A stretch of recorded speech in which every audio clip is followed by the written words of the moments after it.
The 2017 GMC Yukon uses a standard OEM key fob with buttons for lock, unlock, remote start, and panic.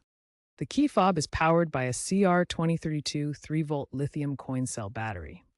A dead or weak battery will reduce the key fob's range or make the buttons unresponsive. Replacing the battery is a simple DIY task that doesn't require reprogramming. The tools you'll need are a small flathead screwdriver and a new CR2032 battery.